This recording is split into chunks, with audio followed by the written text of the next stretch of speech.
విశాఖలో సముద్రం అల్లకల్లోలంగా ఉంది. విశాఖలో అలలు 2 మీటర్ల ఎత్తుకు ఎగిసిపడుతున్నాయి. విశాఖ తీర ప్రాంతంలో సముద్రం 15 మీటర్ల ముందుకు వచ్చింది. హుదూదు ప్రభావంతో విశాఖలోని సత్యం జంక్షన్, మురళీనగర్, తాటిచెలుపాలెం, కంచరపాలెం, ఇండియేడ్ రోడ్, కొత్త రోడ్, ఎయిర్పోర్ట్ దారుల్లో చెట్లు కూలి రోడ్లపై పడ్డాయి.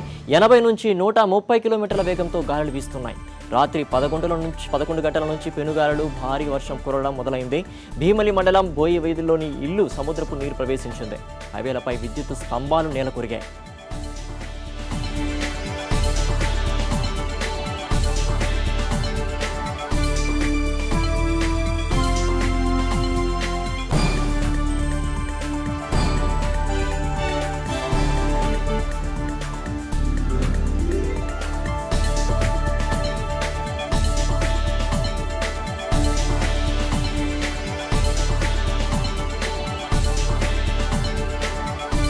విశాఖలో సముద్రం అల్లకల్లోలంగా ఉంది. విశాఖలో అలలు 2 మీటర్ల ఎత్తుకు ఎగిసిపడుతున్నాయి. విశాఖ తీర ప్రాంతంలో సముద్రం 15 మీటర్ల ముందుకు వచ్చింది. హుదూదు ప్రభావంతో విశాఖలోని Satyam junction, Muralinagar, Tatichetlapalem, Kancharapalem, ND road, కొత్త ఎయిర్పోర్ట్ దారుల్లో చెట్లు కూలి రోడ్లపై పడ్డాయి. 80 నుంచి 130 కిలోమీటర్ల వేగంతో గాలులు వీస్తున్నాయి.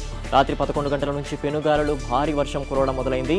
భీమలి మండలం బోయి వీధిలో ఇల్లు సముద్రపు నీరు ప్రవేశించింది. హైవేలపై విద్యుత్ స్తంభాలు కూడా నెలకొరికాయి.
హుదూద్పై మరింత సమాచారం మా విశాఖ కరెస్పాండెంట్ శ్రీదేవి అందిస్తారు. శ్రీదేవి, చెప్పండి, ప్రస్తుతం అక్కడ పరిస్థితి ఎలా ఉంది? ఎట్లాంటి సహాయ చర్యలు చేపట్టారు అక్కడ?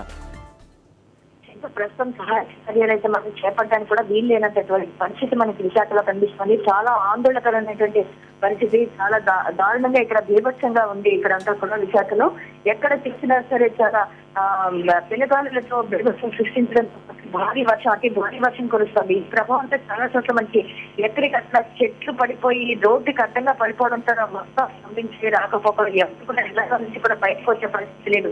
అందరూ ఇళ్లలోనే ఉన్నారు. అలాగే ఎక్కడికక్కడ కరెంటు పోల్స్ కూడా చాలా పడిపోయి నేల పెరిగిపోయి రాత్రి నుంచి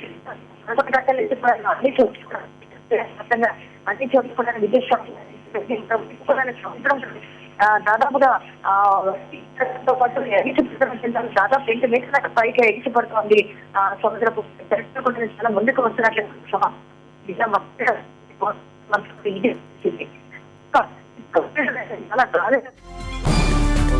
వెదర్ కండిషన్ సరిగ్గా లేక